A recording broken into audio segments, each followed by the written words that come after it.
Dear fellow white Americans, and everyone else who may be listening to this podcast, why are you making me have to record this? Why? Look, it should be easy. Honestly, before we even get to the opening credits, we should be done. Believe people of color. They're done. Black Lives Matter. They're done. The fact that this is a debate that you all are having, you're going to bring my Southern out, and I'm going to start saying y'all and honey a lot because, you've gone crazy. So let's talk about the state of the country, and hopefully you'll understand on today's episode of Project Shadow. I have something to say.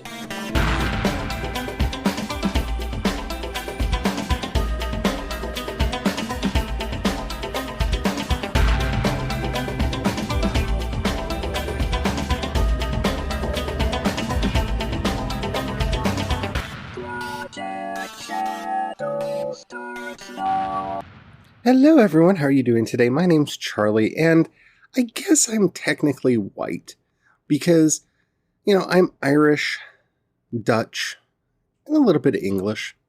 So, for the longest time, the Irish part of me was not considered white, but that's a topic for a completely different episode now, isn't it? Okay, so our country is completely going crazy. And it's not the people of color, it's not the protesters, it's the entitled white people that are sitting around going, "Oh, dear, why is all of this happening? Everything's been ever so wonderful, and racism has been totally cured. Why is all of this happening?" And I don't know what to say to you. Granted, I know I'm not really talking to you. This is really an episode of preaching to the choir, and I'm okay with that. Because I know the kinds of people that are of that mindset probably aren't listening to me.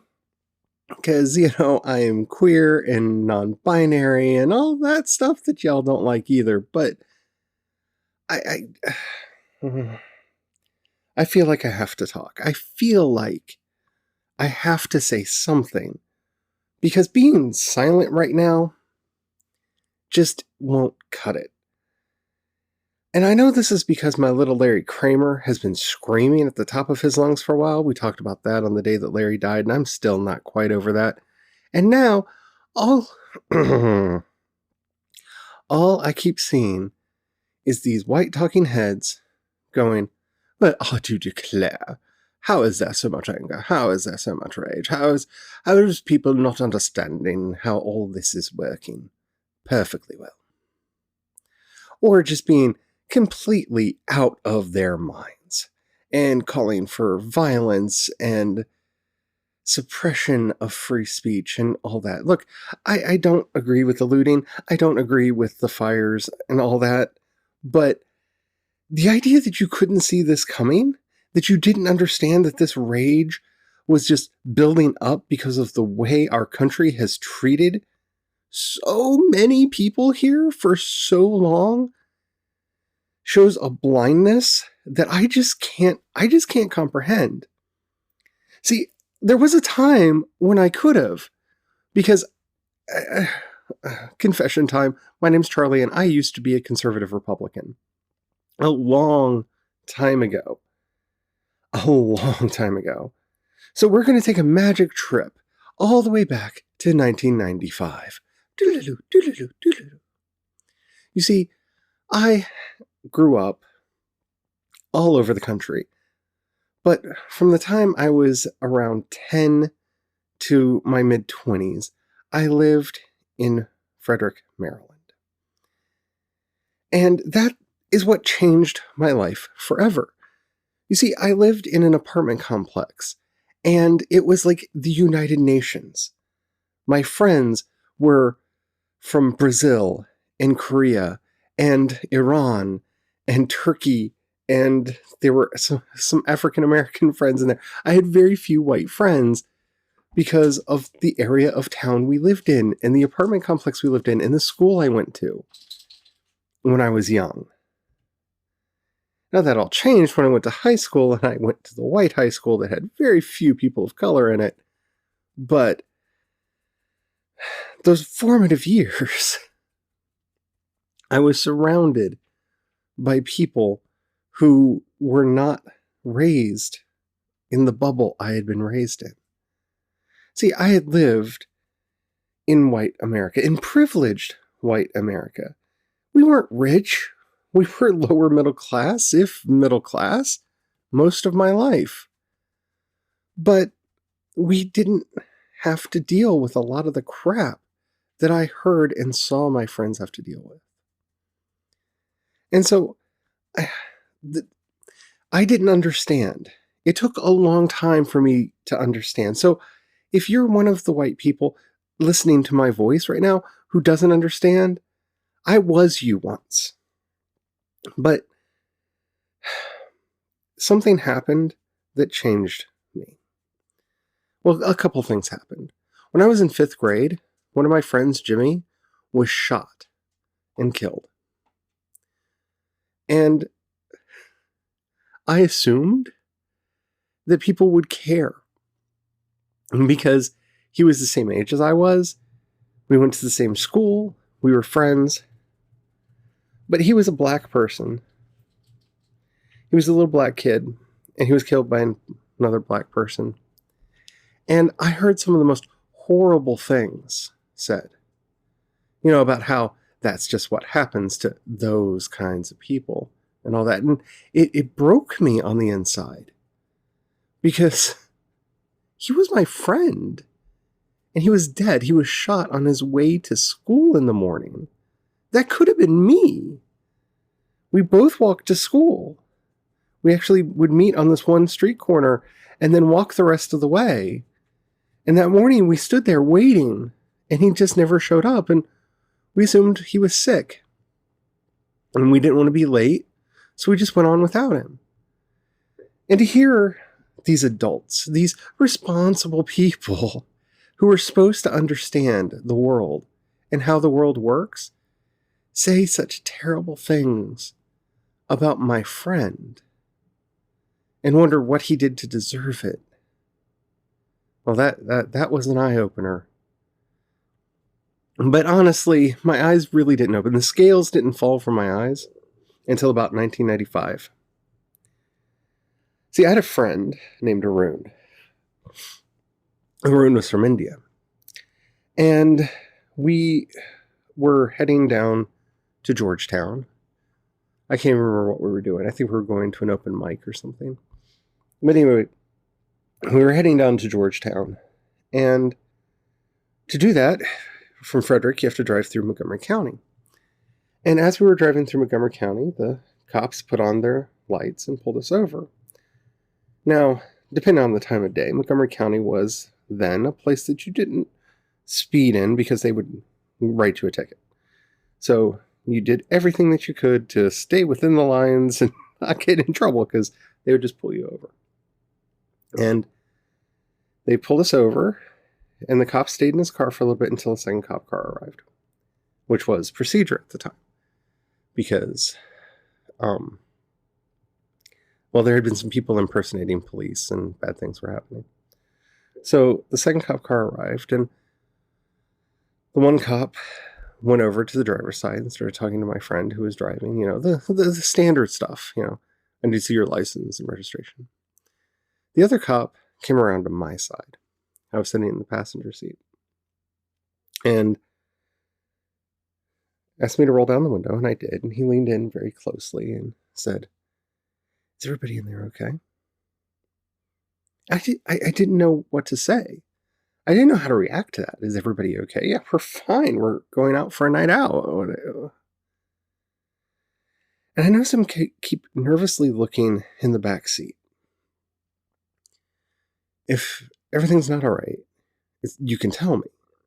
Just blink your eyes 3 times, and I'll know. So I tried very hard not to blink, and let me tell you something. That's really hard to do. When you tell yourself not to blink, all you want to do is blink. But I couldn't figure out what was going on, and I watched his eyes keep flitting to the back seat. And that's when I realized he was looking at my friend from India. He was looking at this brown person sitting in the back seat, surrounded by 5 white kids. And he was concerned that we had been carjacked or kidnapped. That's why they pulled us over. We didn't get a warning. We didn't get a ticket. In fact, the other cop never told us why they had pulled us over in the first place. After they talked to us, they made us get out of the car. They talked to every single one of us. And once they were satisfied that we were all right, they let us get back in the car and go on our way. It was weird. And then every time we had anyone who wasn't white in the car and we drove through Montgomery County, we got pulled over. Same thing every time. And that's when I saw the pattern. That's when my eyes were opened. Now that I'm older, I can only imagine the humiliation, because it became such a common thing that if we were traveling through Montgomery County with anybody who wasn't white, they would lay down in the back seat so that they wouldn't be seen and we wouldn't get pulled over. And yeah, that was our solution. Let's just hide the person of color so the cops don't harass us. I mean, it worked. I don't know if it was the right thing to do or the wrong thing to do, but that's how we got through it. That's how we would go to Georgetown without having to get pulled over because we weren't all white. And that's nothing compared to the stories that I've heard of people who don't happen to share my skin color. How do you not understand the world we live in? I mean, I didn't until then. And it's wrong that I had to have that experience to have my eyes opened. It's wrong that I had to be in the middle of a moment of institutional racism for me to see that it existed. Because everyone was saying it existed. I had heard the stories before that. But because I hadn't seen it with my own eyes in my own privileged little world, I didn't believe it. And, I calmed my own conscience about this, saying, I was just a stupid kid. Because I was just a stupid kid. 95, I would have been, 18, 19, depending on the month? Yeah, I was just a stupid kid. But here we are in 2020, and there are people on the television who are my age and older talking about how this isn't real, how people of color aren't discriminated against and treated badly by the police and by society at large. Really? Really? Look, I don't have a clean record on this. I don't. I grew up in a culture that didn't see the N-word as a bad thing, and that took me a long time to get. It did. Because I grew up with a Southern mentality. And I regret it. I regret it. I've said some hurtful things in my life, and I've hopefully not done anything terribly hurtful. I've tried to apologize to the people that I can as I've had my eyes opened more and more and more over the years. But, my dear white people, we shouldn't have to witness it with our own eyes to know it's real. And even if you do, did you not watch the video? And I'm going to be vague now, because it's not just this recent one. Have you not seen all of these? All of them. Going back in time. We have so many. It's such a regular occurrence where people of color are murdered by cops. You know, that woman in Central Park thinks that she can have her way just by threatening murder by cop onto a black person. Over and over and over again, this happens. How are we blind to it? I don't think we are. I don't think that's the problem. See, I used to want to give my fellow white Americans the benefit of the doubt. But, you know, I think you realize that if you don't have someone beneath you, you have to evaluate your own life. You see, as long as there's an other that you can look down on and say, well, at least I'm better than them, you can justify the crap that happens in your own life. Because in this country, we're all oppressed by the rich. Some way more than others. And so the powers that be stoke that fear, that hatred, that division, so that they can continue to dominate us, take the value of our work and our labor for their profit, because we aren't going to come together because of something as silly as skin color. We need to stop all this. We need, as a country, to apologize for slavery, for Jim Crow, for the systematic racism that we have instilled into the very fabric of our country. Our Constitution classified black people as 3/5 of a person. I mean, it's literally in our DNA as a nation. And we want to pretend it doesn't exist. No. We have to admit it. We have to be honest. Because if you're not honest, you can't treat the problem. And I mean that from whatever side you're on. If you just want the looting and the fires to stop, you know, maybe we should talk about reforming the police and getting health care and proper wages and housing. Maybe we should think about those things. Maybe we should care about those things. And then that anger wouldn't be there. Because I was talking with Brian about this the other day when the video first came out and I accidentally saw it. I try not to watch all of those videos because they really affect me really hard. And I just turned on the news and they just happened to be showing it. And I was like, what's this? And before I realized what happened, I saw it.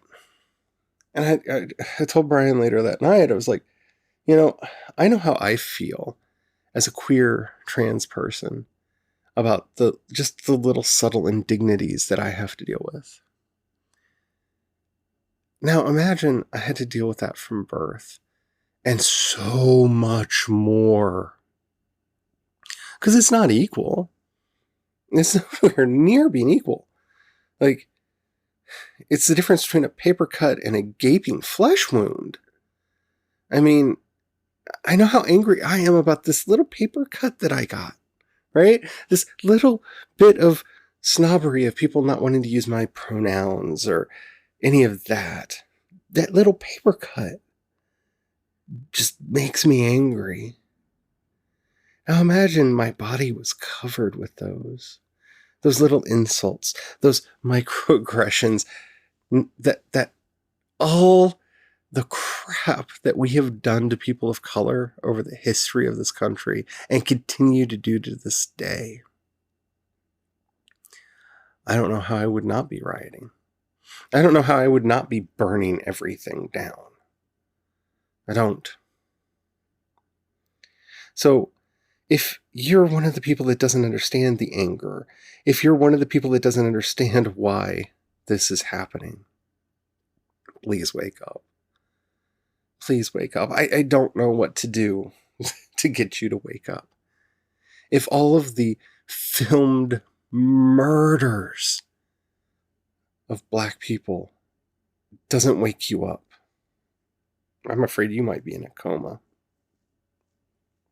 And that moral coma is a danger to you and to our society. I just don't know. I had to say something. I don't know if this was the right thing to say or the wrong thing to say or any of that. Because trust me, this is not what I wanted to talk about today. I have a new project and I want to be talking about that. And I want to be talking about things that are happy and exciting and fun. But I felt like not saying anything was wrong. And I also have to say, my voice doesn't matter. It doesn't. If you heard this, please find people of color to listen to them. Their voices matter right now. If you just need a place to start, on the Late Show the other night, Stephen Colbert talked to Killer Mike. Just go listen to that. Start there. He gives you homework, people to look up, people to see. Go see what Nina Turner's talking about. Find someone who's lived in that nightmare and not just seen it by the side of the road in Montgomery County. They've got some stories to tell you. We can change, and we need to change. This is normally where I do all that stuff about me, but this isn't about me. So if you've gotten this far and this means something to you, say something. Don't be quiet. Rise up. We have to make compassion and justice the heart of our society. That's the only way we get through this together. It is. And with everything going on this year, with the pandemic and this and the economy getting whack-a-mole, we need to be together more than ever. We really do. So I'm not going to go through my normal spiel on the out, but I do have to say one last thing. I was so proud that I do this podcast with Anchor because of the statement that they put out. And it's one of the things that inspired me to do this, because I think we all have to have one voice united right now. So, thank you for listening. And until next time, stay well, stay safe, and don't forget to have the fun. Because you know what? Justice and compassion, they're fun.